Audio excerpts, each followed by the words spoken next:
Une semaine après la Chandeleur, on va devoir faire du sport. Ça tombe bien, Hors Zone est votre magazine sport en plein cœur de l'agglo Lens-Liévin. Bonjour à toutes et à tous, bienvenue dans ce nouveau numéro d'Hors Zone. Dans cette émission, on va vous parler des victoires qui s'enchaînent pour le basket club de Liévin et ça fait plaisir. On parlera des filles qui n'en finissent plus de chicoter du côté du Racing Club de Lens. On parlera également culturisme de haut niveau avec le clapping de Thomas Verbruch-Delchambre. Bonjour Thomas. Bonjour Fred, bonjour à tous. En effet, on parlera de culturisme avec Gaëlle Chevillon qui est notre vice-championne du monde de culturisme. Vous vous êtes mis au culturisme? Non, pas encore. Pas encore, et ça se voit malheureusement. Le VC Arnes donc joue le match le plus important de sa saison et Stéphanie Fotso-Mogung est notre invitée. Bonjour Stéphanie. Bonjour Fred. Internationale camerounaise, joueuse et bien expérimentée au sein du VC Arnes. On reviendra sur ce match très important qui aura lieu samedi soir à la salle Maréchal de Arnes. Enfin, le RC Lens tombe de haut à Lorient avec une défaite 2-0 en football. Comment analyser cette défaite? Que s'est-il passé au Moustoir? Anthony Boulère, bonjour. Bonjour Fred. Vous êtes donc de l'US Neulémine. On parlera avec vous bien du club bien sûr, mais on reviendra sur cette défaite qui fait particulièrement mal à l'ego des 100 et or. Tout ça et bien plus encore. Bienvenue dans Hors Zone. Si vous avez loupé un chapitre, eh bien restez avec nous. On part sur les terrains.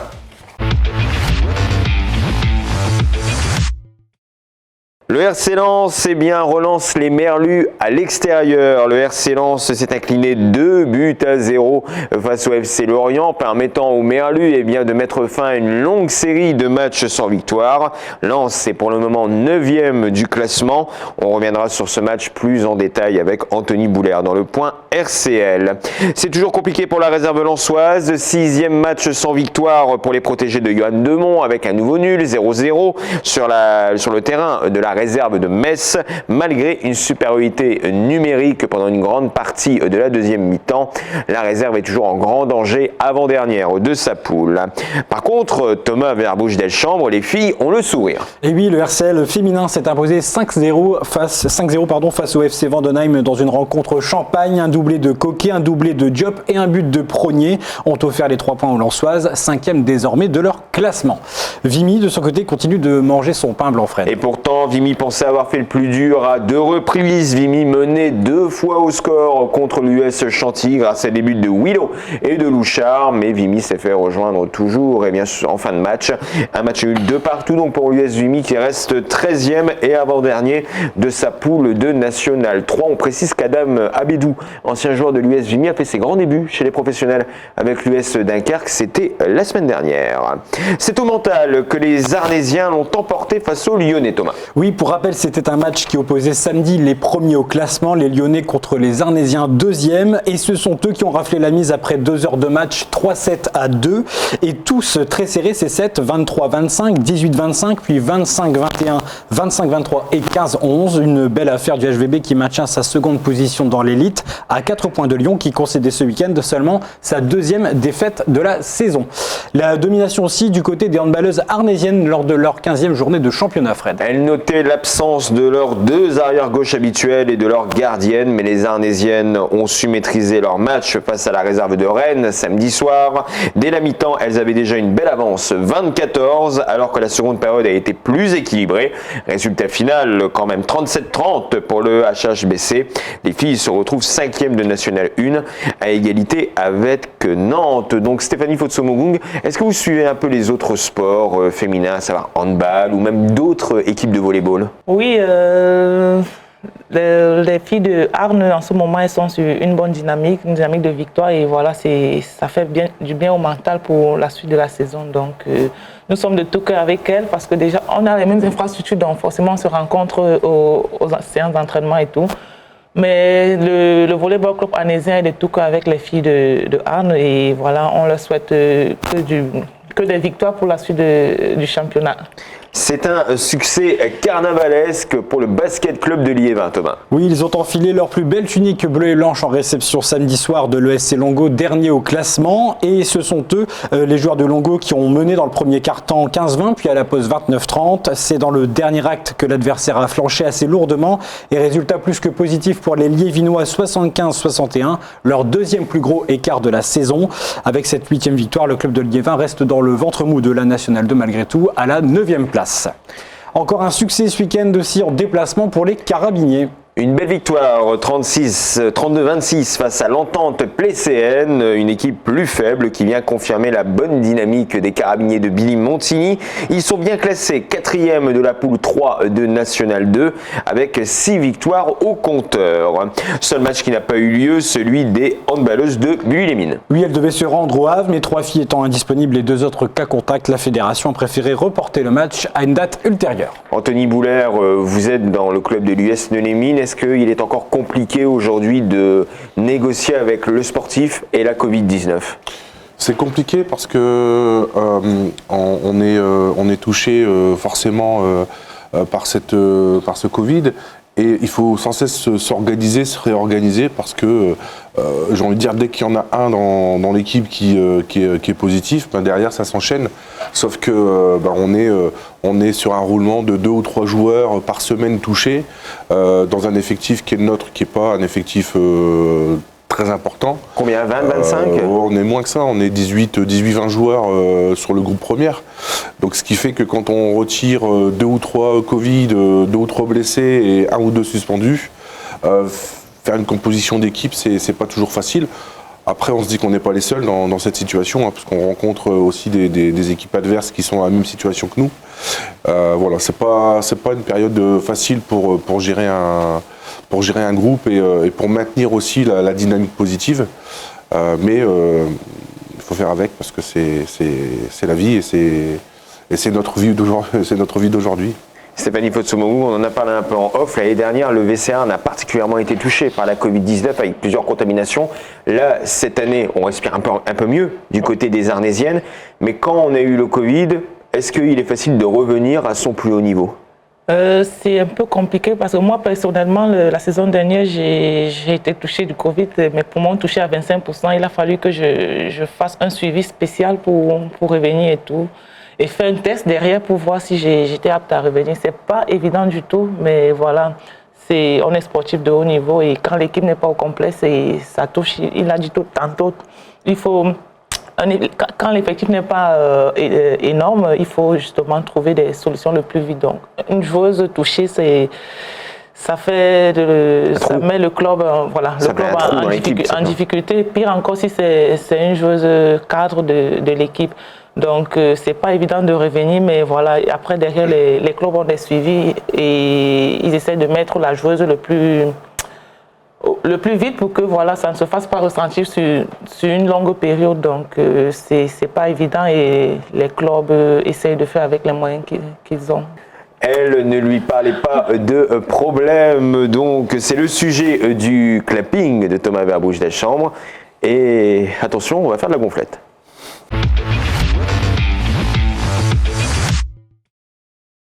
C'est assez rare pour le souligner, mais l'agglomération compte parmi ses sportifs une vice-championne du monde. Tenez-vous bien, de culturisme. L'Angroise Gaëlle Chevillon a remporté ce titre à la fin de l'année dernière à 38 ans et elle continue de s'entraîner sur la ville de Liévin et même du côté de Vingles. Elle est revenue sur son parcours durant une séance de musculation avec Thomas Verbouche-Deschambre pour Télégoal.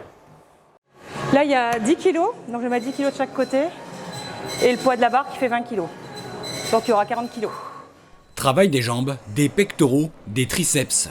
À 38 ans, Gaëlle Chevillon est une passionnée de musculation et particulièrement de culturisme.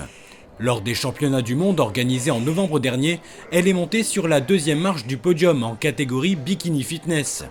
Et tout a commencé par un simple challenge avec un ami bodybuilder. Il m'a dit, bah écoute, si tu veux, je te prépare pour faire Miss Bikini.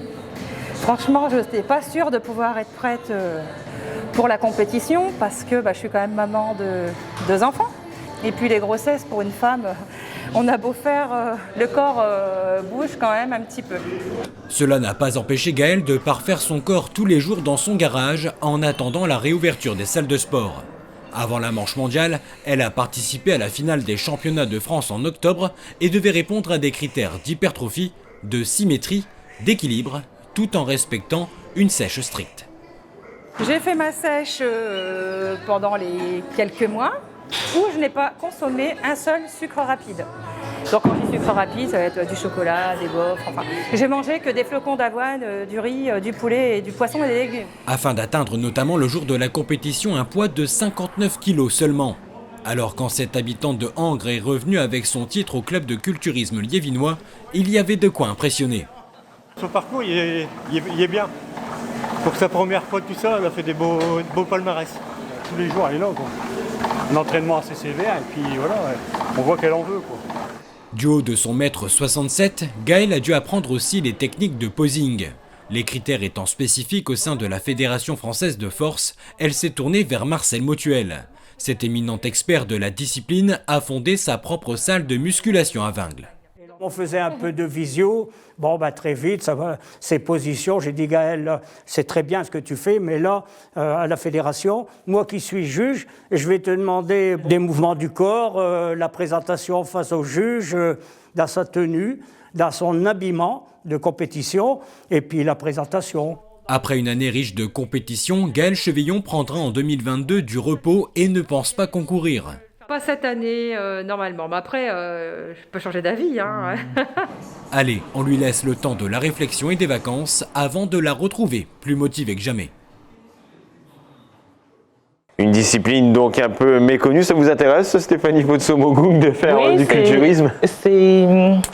Ça me surprend, quoi. Je me dis... Le travail, le corps... Oui, le corps. Et je pense que ça nécessite beaucoup de musculation, ça. Est-ce qu'on se muscle du côté du VCR? Est-ce qu'on a des séances de musculation? Oui, on a 2 séances de musculation par semaine. Et quand on n'a pas de match, on fait des grosses séances. Donc, à voir ce qu'elle a comme corps, je suppose que ça doit porter lourd. Ouais.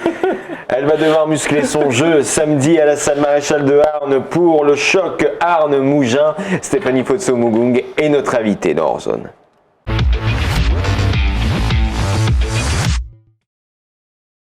On revient avec vous, donc Stéphanie, internationale camerounaise, joueuse d'expérience au sein du volley club de Arnes. Comment se passe la saison du côté du VCH? Le club est 2e, bien embarqué dans les playoffs. La vie est à long fleuve tranquille ou ça a été plus compliqué? Jusqu'ici, les matchs qu'on devait gagner, on les a gagnés sauf un match. Et là, on est à 3 défaites depuis le début de la saison, notamment... Clamart, ouais. Notamment Clamart, qui est un match qu'on ne devrait pas gagner parce qu'il faut le souligner, Clamart était avant-dernière, avant qu'on les joue, elle n'avait que 3 points au compteur. C'est un accident de parcours? Oui, accident de parcours, certes, mais après c'était un match qui s'est joué lors de la reprise et on a repris avec 3 joueuses titulaires qui ont fait le Covid pendant les vacances et qui sont revenus que la semaine du match en fait. Donc c'était pas, certes c'est pas une excuse de la défaite, mais je veux dire c'était pas évident parce qu'il fallait manager leur reprise. Il fallait pas bousquer et on en a parlé tout à l'heure, revenir après le Covid c'est pas évident. Donc forcément ça a joué sur la défaite, mais il n'y a pas que ça. Nous aussi on n'a pas forcément respecté les consignes de l'entraîneur et tout. Mais bon, c'est un match à oublier très rapidement et à rester concentré sur la suite du championnat et tout, qui notamment est samedi un gros match contre Mougins. Match déterminant pour nous parce que c'est un match sur lequel se joue la place en play-off. Parce que là, les premiers jouent les 2e et après, de l'autre côté, les 3e jouent les 4e. Donc, celui qui perdra le match de samedi sera en difficulté pour les playoffs parce que là on est à 4 équipes avec un point de différence, donc c'est pas évident. Et malheureux vaincu.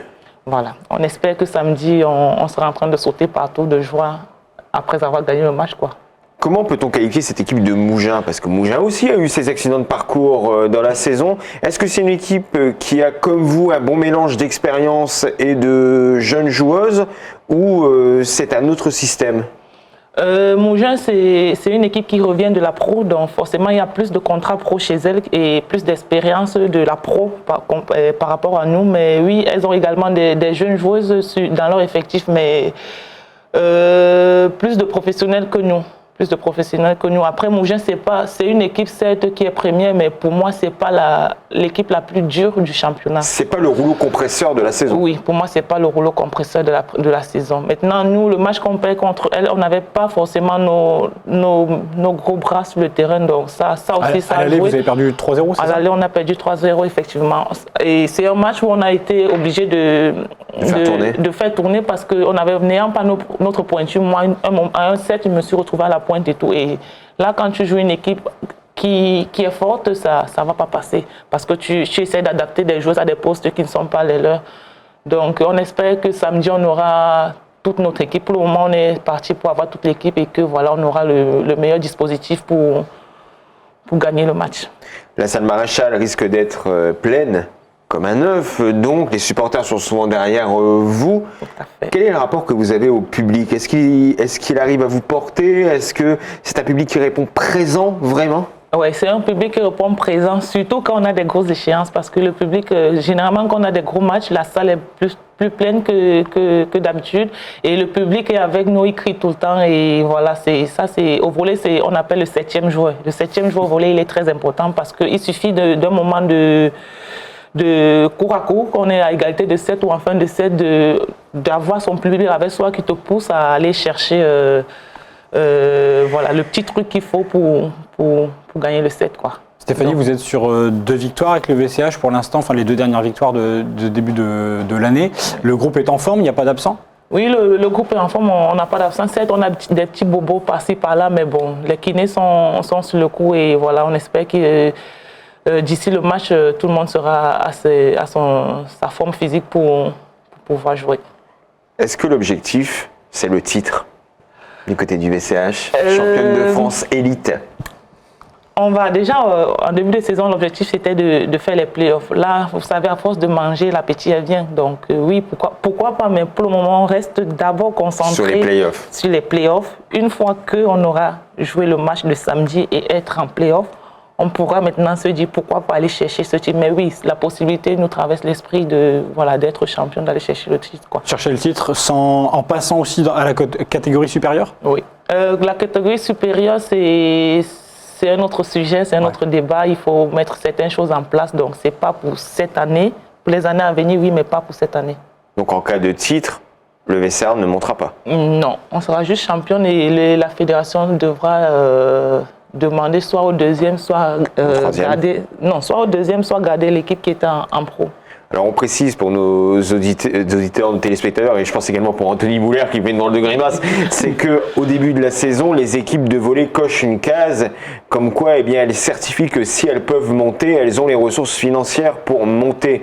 Et donc c'est ce qu'on a vu la saison dernière avec le Arn Volleyball et cette année aussi avec le VC Arn, c'est que ces clubs-là n'ont pas coché la case qui certifie comme quoi elles peuvent monter.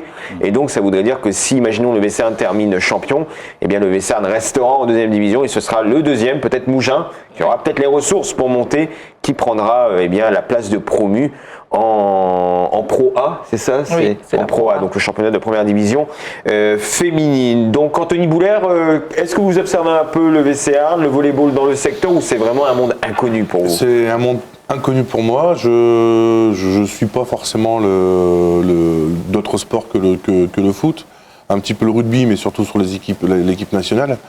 Je suis pas un spécialiste ou un acharné du volley.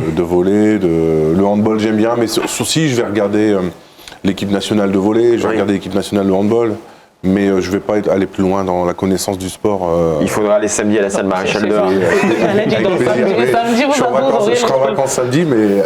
Il faudra mettre la vidéo puisque les matchs sont retransmis sur la page Facebook donc, du Volley Club Arnésien. Stéphanie Fotsomogou, merci beaucoup. Merci Fred. Vous restez avec nous parce que tout de suite, là on a parlé des victoires.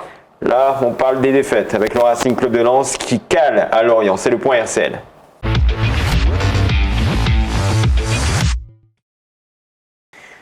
Anthony Bouler, vous êtes toujours avec nous. Là, on va revenir vraiment sur votre domaine, le football. Donc, le ballon rond avec le Racing Club de Lens qui s'incline avec perte et fracas à Lorient 2-0. Très clairement, qu'est-ce qui s'est passé? Je pense qu'il ne s'est rien passé en fait. C'est un non-match, total, que ce soit dans l'animation, dans l'envie, dans la volonté de gagner, parce que j'ai pas forcément senti une équipe prête à aller chercher des points à Lorient. Une équipe qui a plus subi et plus été attentiste que ce qu'elle avait pu montrer dans les matchs précédents, où on sentait une équipe qui était plutôt dans dans une dynamique qui était entreprenante, qui voulait vraiment installer son jeu. C'est un peu la marque de fabrique de Lens depuis que Franck Hez en est l'entraîneur. On n'a pas vu ça du tout à Lorient, très étonnamment. Alors voilà, après, toute équipe a ses non-matchs et peut passer à côté. Ils nous ont habitués, en tout cas dans l'envie, dans l'animation, à beaucoup mieux. Il y a quand même des matchs références cette année où on a pris beaucoup de plaisir à voir cette équipe jouer. Là, Lorient, c'était un non-match total, quoi. Et on l'a vu au niveau des statistiques, 0 tir cadré. Ça aussi, c'est grave pour les Lensois. C'est révélateur, hein, c'est révélateur du contenu de ce match à Lorient, 0 tir. Alors une possession qui est largement supérieure à celle de Lorient, mais qui n'a pas forcément donné, dans les zones de vérité, en tout cas offensive, qui n'a pas forcément donné, qui n'a pas été bonifiée. Donc je pense ils ont été dans l'entrejeu, c'est-à-dire qu'ils ont été dans la possession de l'entrejeu, mais les zones de vérité, qu'elles soient défensives comme offensives, on les a senties très en difficulté. Défensivement, les premières minutes, on a senti un Medina, par exemple, hésitant, où il avait des difficultés à trouver la bonne passe, à trouver la passe qui permette le déséquilibre. Et puis devant, j'ai trouvé les attaquants assez brouillons, assez brouillon, pas percutant. Mais ça parle d'elle-même, c'est ça que vous voulez dire. C'est ça. Au niveau du scénario du match, Jonathan Gradit et Wesley Saïd sont sortis sur blessure. Donc, comme l'affiche Thomas Brugiel Chambre derrière moi, ces joueurs seront absents pendant 3 à 4 semaines. Est-ce que ces blessures ont été des tournants dans le match ou pour vous, il y avait déjà un trou dans le bateau dès la première minute de jeu? Moi, je pense que c'est pas forcément. Je ne l'ai pas ressenti comme étant un réel tournant. Puisque dès le départ, on a quand même senti une équipe qui était empruntée, une équipe qui n'était pas sur le même champ qu'elle pouvait être sur les matchs précédents. On a quand même une équipe de Lens qui met beaucoup d'intensité, qui est dynamique. Là, sur les premières minutes, on n'a pas forcément senti une équipe comme ça. Donc je mettrai pas en tout cas le non-match de Lens sur les sorties de Gradit ou de Saïd, parce que je pense que avec ou sans eux, la dynamique collective n'était pas forcément au rendez-vous sur ce match à Lorient. C'est 2 grosses pertes pour vous? C'est 2 grosses pertes, évidemment. Granit, depuis le début de saison, il est indiscutable derrière. Il forme avec Danzo et Medina vraiment un trio complémentaire. Quelqu'un qui apporte vraiment en ayant un jeu vers l'avant, en cassant les lignes, balle au pied, et ça c'est déjà quelque chose de assez nouveau chez les défenseurs, et lui il le fait très très bien, ce qui fait aussi je pense parfois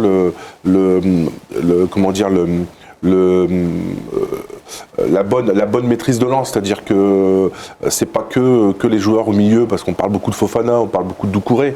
Gradit, il est très important dans ce fait de casser les lignes, de jouer vers l'avant, de mettre du peps. On le voit souvent, un ballon sort de qui joue, il y va, il fixe, il veut créer le déséquilibre, et quand on a le remplaçant comme ou autre, ils sont pas sur ce profil-là, c'est un peu plus compliqué, justement pour apporter ce peps et apporter cette envie d'aller vers l'avant, parce que c'est vraiment un jeu porté vers l'avant.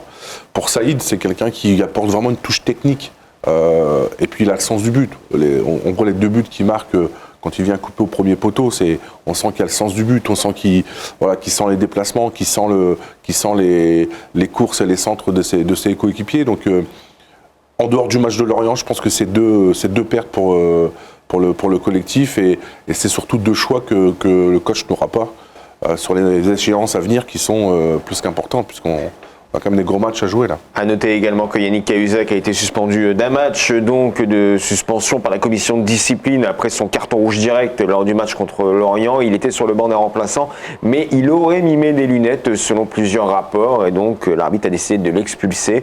Il ne jouera pas donc le match contre Bordeaux, et alors que Franck Hez dispose d'une profondeur assez réduite sur le banc, Thomas Verbruch-Deschambre, on va peut-être avoir de nouveaux visages la saison prochaine avec notamment un certain Łukasz Poręba. Oui, je vous le remets derrière moi. Là, il y a 2 semaines, il était derrière moi, on ne le voyait pas très bien.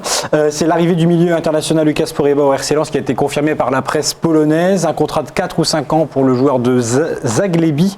Dès la fin de son contrat au 30 juin, il arrivera donc durant l'été. Coût du transfert environ 400 000 €. Est-ce que c'est une bonne chose selon vous, Anthony, encore un Polonais Je vais être honnête avec vous, je ne connais pas du tout le joueur. Oui, mais bon, plus de 70 matchs en première division polonaise. Et ce qu'on peut dire quand même, c'est que la cellule de recrutement de Lens est plutôt très efficace depuis ces dernières années. Ils ont quand même recruté des joueurs méconnus, mais qui apportent une vraie plus-value au club et au groupe. Donc je dirais qu'en faisant confiance à la cellule de recrutement, on peut peut-être se dire que c'est une bonne recrue. Lens va recevoir les Girondins de Bordeaux ce dimanche à partir de 17h au Stade Bollaert. Thomas Verbruch-Deschambre, on sait que cette équipe de Bordeaux est en grande difficulté. D'ailleurs, l'entraîneur des Girondins a été limogé il y a quelques jours. Et oui, Vladimir Petkovic a été écarté de ses fonctions lundi au lendemain de la défaite face à Reims 5-0. Le coach était particulièrement sous pression après l'arrivée de 4 recrues au mercato d'hiver et alors qu'il était en sursis après la claque à Rennes 6-0 il y a 3 semaines. La nouvelle déroute face à Reims 5-0 a scellé donc son sort à cet ancien sélectionneur de l'équipe de Suisse. Le club recherche un entraîneur qui serait français, qui aurait déjà participé à la Ligue 1. Il y a déjà quelques pistes, Fred, c'est ça? Oui, il y a David Guillon, ancien entraîneur de Reims, qui est sur les tablettes des Girondins de Bordeaux. On parlait également de Sacramento. Il y a également le nom de Rudy Garcia, ancien entraîneur de l'Olympique lyonnais, de l'Olympique de Marseille, qui circule. Lens, Anthony Boulaert est un spécialiste pour relancer les équipes à la déroute. Depuis plusieurs années, sous divers entraîneurs, est-ce que c'est quelque chose qui vous inquiète à quelques jours de recevoir une équipe de Bordeaux qui est très mal, aussi bien sur le terrain que dans les vestiaires? Je parlais tout à l'heure de match charnière. Je pense qu'ils l'ont placé comme un match charnière s'ils veulent aller un peu plus loin dans le championnat et justement aller peut-être jouer l'Europe. Donc j'ai plutôt bon espoir à ce qu'on retrouve notre Lens et le jeu qu'il produit et qu'il produit magnifiquement bien quand il y a des résultats et quand ça joue. Donc lui, je suis plutôt confiant. Il a été magnifique lors de la Coupe d'Afrique des Nations, même s'il n'a pas beaucoup joué. C'est Ignatius Ganago, Stéphanie Pozzo-Mugung. Je reviens vers vous, puisque bon, il ne sera pas dimanche à Bollaert pour le match contre Bordeaux. On le reverra sûrement plus tard dans la saison. Mais vous avez regardé Ignatius Ganago et vous me disiez en off que vous étiez un peu déçu parce qu'il n'avait pas beaucoup joué pendant la compétition. Oui, parce que moi, c'est un joueur que je suis un peu plus que les autres. Donc je me disais que l'entraîneur devait plus l'utiliser, mais ça n'a pas été le cas et moi c'était ma déception parce que ceux qui rentraient sur le terrain ne rapportaient pas forcément ce que pour moi lui peut faire. Donc ça a été ma déception. Maintenant j'espère qu'il a cette rage d'avoir pas beaucoup joué en sélection et que quand il va arriver à Lens, cette rage va se transformer en énergie, en puissance et que il va aider le RC Lens à aller de victoire en victoire, quoi. Ignatius Ganago qui a décroché la médaille de bronze à la Cannes avec le Cameroun et qui reviendra avec cette breloque autour du cou dans le bassin mini. Anthony Boulaert, merci beaucoup.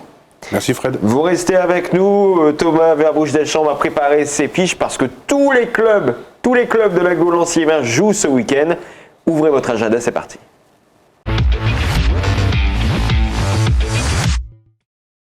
Agenda riche donc aujourd'hui dans Hors Zone avec bien sûr Lens qui reçoit Bordeaux dimanche à partir de 17h au Stade Bollaert. Il reste encore quelques places. Il y a quelques jours le club a communiqué sur l'affluence et le retour des jauges pleines dans les stades français. Le protocole sanitaire s'allège et donc on va pouvoir récupérer un stade à peu près plein même si la tribune debout sera vide à cause des dispositifs de sécurité à respecter. Encore une fois, de son côté la réserve recevra samedi à 17h Shilty Game en National 2. Ce sera au stade François Blin. Les féminines de Lens se déplacent à Metz pour une nouvelle journée de championnat. Enfin, Vimy tentera d'aller chercher des points sur le terrain de Maubeuge dans un gros match de National 3. Thomas Verbruch-Deschambre, je me retourne vers vous. Là, vous avez du travail car il y a beaucoup de clubs qui jouent ce week-end. Oui, on va prendre une grande page d'agenda. Voici tous les rendez-vous. À 18h30 d'abord, les handballeuses de Bully jouent contre Rouen au complexe Pierre-Mauroy. À 19h30, c'est votre choc, le VCH qui accueille les leaders de l'Olympique Mougins à la salle Maréchal.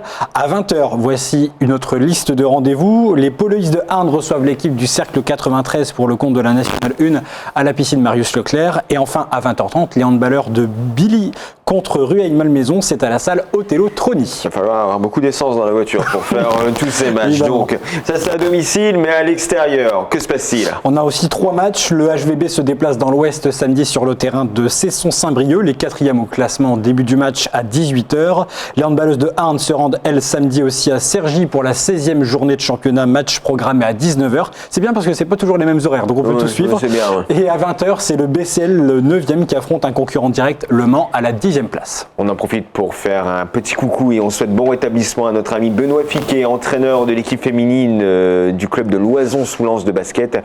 Benoît qui est souffrant actuellement, mais on lui envoie plein de bisous et on lui souhaite un bon rétablissement. Il a été invité dans cette émission, donc hors zone, et vous pouvez la retrouver sur la page Facebook de la rédaction de Télégoël.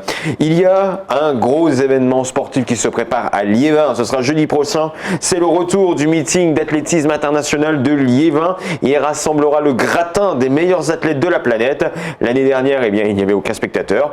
Cette année, c'est déjà complet. 5000 personnes ont pris leur billet pour y assister à l'Arena Stade Couvert. Au programme, des courses de haies, des sauts en longueur, à la perche, du triple saut. Tout cela sera retrouvé sur Télégoël la semaine prochaine et à suivre en direct à partir de 21h chez nos confrères de la chaîne L'équipe qui est sur la TNT gratuite. C'est fini? Oui, tous les rendez-vous sont donnés, Fred. Bon, c'est bon. Alors, merci à nos invités. Merci Stéphanie Potsomogou. On vous retrouve samedi à la salle Maréchal à partir de 19h pour Arnes-Mougins. Donc, le choc de l'agglo Lens-Liévin. C'est gratuit avec le port du masque et le pass vaccinal encore. Anthony Boulaire, merci à vous. Merci Fred.